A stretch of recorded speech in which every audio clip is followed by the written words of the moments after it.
The golden age of Hollywood gave the world some of its most enduring icons: swashbuckling heroes, tough guy cowboys, and screen queens whose faces defined a century of cinema.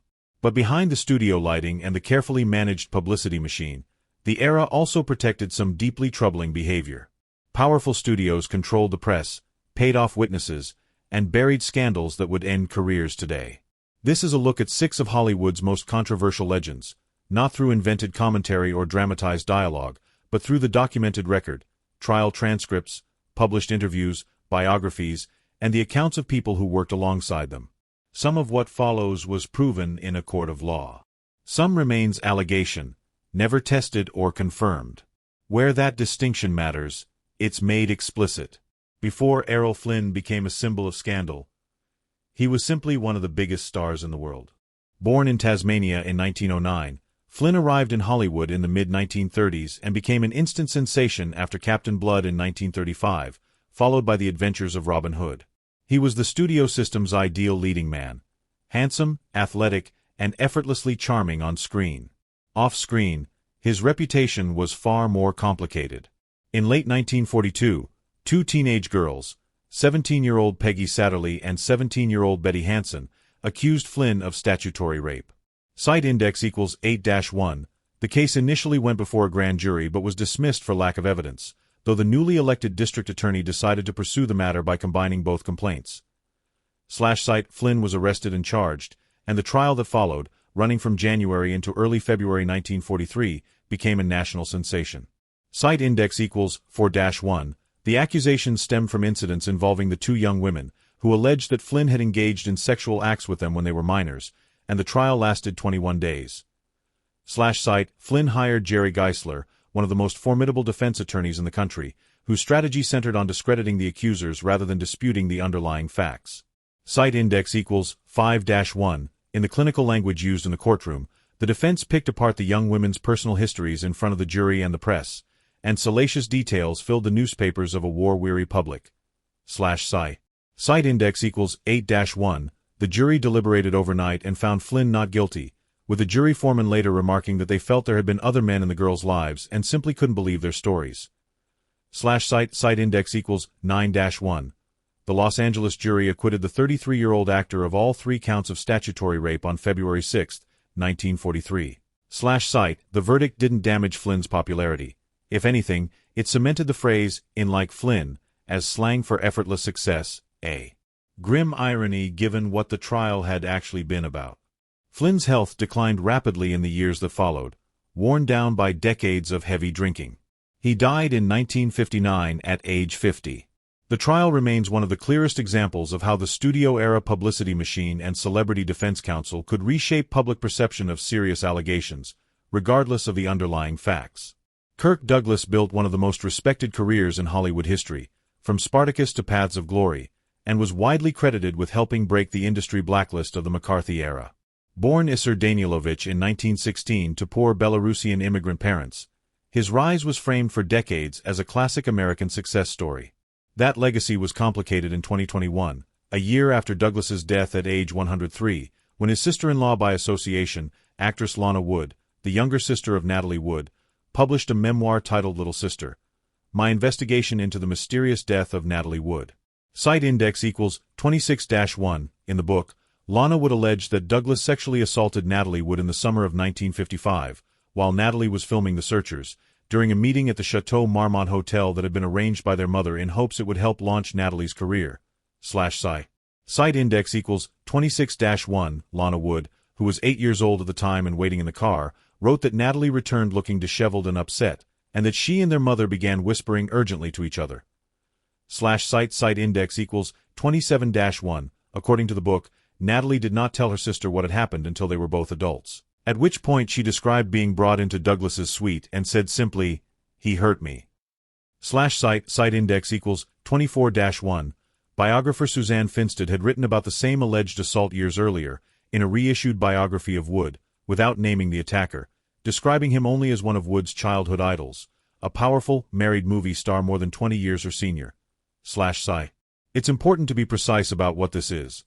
An allegation, made publicly for the first time nearly 70 years after the events described, by a family member relaying a private conversation. Site index equals 22-1, Douglas was never charged, and rumors connecting him to the story had circulated in Hollywood for decades before Lana Wood's book named him directly. Site, Douglas's family did not respond to the specific claims with a denial on record. His son Michael Douglas's public statement on the allegation was simply that both his father and Natalie Wood should rest in peace. No criminal investigation followed, and the claim has never been independently corroborated beyond the accounts in Lana Wood's memoir and Finstad's earlier biography. Separately, Douglas's reputation on set was, by many contemporary accounts, demanding and volatile. Directors and collaborators frequently described him as intensely driven and difficult to work with, traits that came up often in profiles written during and after his lifetime. That reputation for a difficult temperament is well documented. The assault allegation remains, and will likely remain, unresolved. Faye Dunaway's career defined a different kind of stardom. Born in 1941 in Bascom, Florida, she rose to fame with Bonnie and Clyde in 1967 and cemented her legend with Chinatown in 1974 and Network in 1976, for which she won an Academy Award. 4 years, industry rumor held that Dunaway's on-set reputation didn't match her polished public image. Multiple crew members across several productions, over the course of her career, described her as exacting to the point of hostility. Prone to outbursts directed at costume, hair, and makeup staff, and known for demanding retakes over lighting and appearance rather than performance.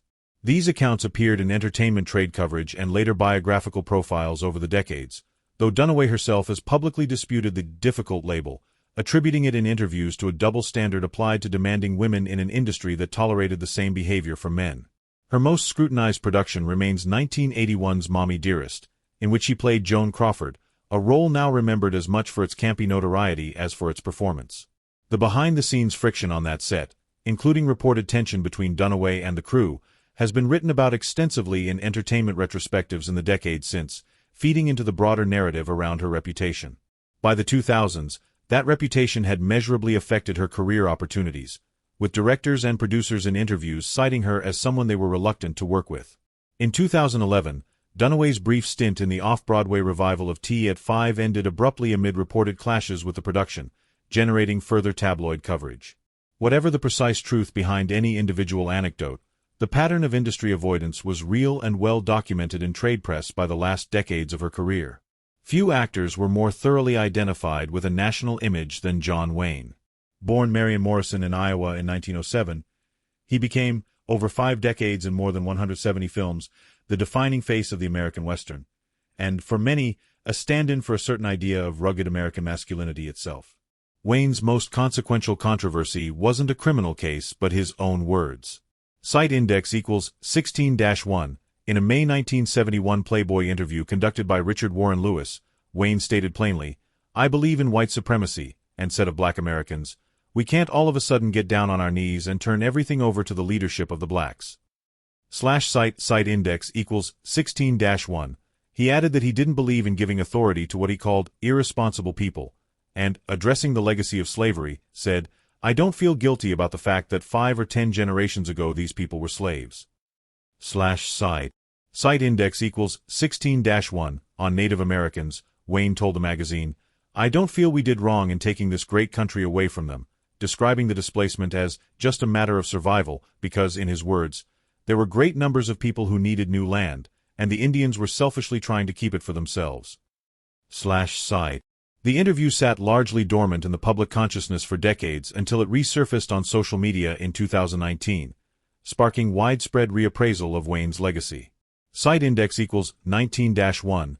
The controversy reached state politics in 2016, when California Assemblyman Luis Alejo cited the interview while opposing a resolution to declare a John Wayne Day, a measure that ultimately failed by a vote of 35 to 20. Site index equals 18-1. The debate flared again in 2020 amid nationwide protests over racial justice, when Orange County Democrats called for Wayne's name to be removed from the Orange County airport that bears it, prompting public defenses of Wayne from his family and others. Site index equals 20-1. Wayne's son Ethan acknowledged the comments directly, saying, "There's no excuse for the words he said," while also describing them as a product of a different, less careful era. Unlike Flynn's court case or the allegation against Douglas, there's no ambiguity about the Wayne interview. It's a matter of public record, published under his own name, and it remains one of the most direct windows into the private views of a man who spent his career as a symbol of a particular vision of America. Roman Polanski's story is the starkest of the six, because it's the only one involving both a formal guilty plea and an active fugitive status that continues to this day. Born in Paris in 1933 to Polish parents, Polanski survived the Krakow ghetto as a child during World War II before eventually building a celebrated directing career with films like Knife in the Water, Rosemary's Baby, and Chinatown. In March 1977, Polanski was arrested and charged with the drugging and sexual assault of a 13-year-old girl, Samantha Gailey, later Samantha Geimer, during a photo shoot at Jack Nicholson's Los Angeles home. Polanski pleaded guilty to one count of unlawful sexual intercourse with a minor as part of a plea agreement. Before his sentencing could be finalized, in early 1978 he fled the United States for France, which does not extradite its citizens, and he has not returned to the U.S. since. Polanski continued his directing career in Europe for decades, and in 2003 he won the Academy Award for Best Director for The Pianist, an award he could not accept in person given his fugitive status, with actor Harrison Ford presenting it on his behalf. He was arrested in Switzerland in 2009 on a U.S. extradition request while traveling to receive a Lifetime Achievement Award, spent months in custody and under house arrest, but Swiss authorities ultimately declined to extradite him in 2010.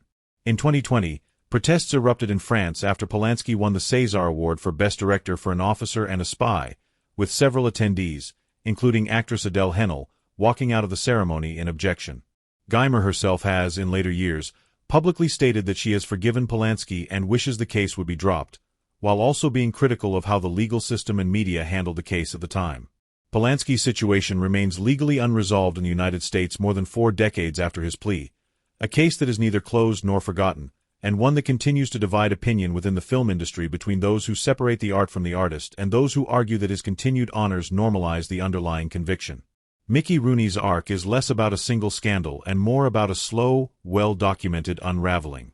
Born Joseph Yule Jr. in 1920, Rooney became one of the first true child stars of the studio era, and by his late teens was reportedly the highest-paid actor in Hollywood, largely on the strength of the Andy Hardy film series and his musical pairings with Judy Garland at MGM. Rooney's personal life became a subject of ongoing tabloid fascination. He married 8 times, and his finances were repeatedly strained by gambling and failed business ventures.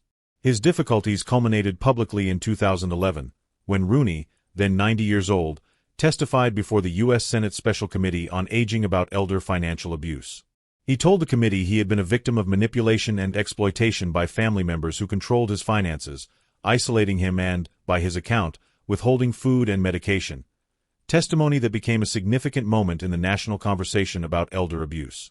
A related legal dispute over conservatorship and financial control followed in the California courts. When Rooney died in 2014 at age 93, reports at the time indicated his estate had been left with very little money relative to the fortune he had earned over a nearly 90-year career, and there was a public dispute among family members over funeral arrangements. His story is often cited in discussions of how child stardom, unmanaged wealth, and family exploitation can converge, especially for performers whose earnings were controlled by others from a very young age. These 6 stories don't share a single through line: a criminal acquittal, a decades-old and proven allegation, a documented pattern of on-set conduct, a self-authored racist interview, an unresolved guilty plea and international fugitive status, and a public elder abuse case are very different categories of controversy, and treating them as equivalent does a disservice to the facts of each. What they do share is what the Golden Age studio system was built to obscure: publicists, powerful lawyers, and a compliant press that often worked harder to protect a star's image than to establish the truth. Some of these matters were tested in court.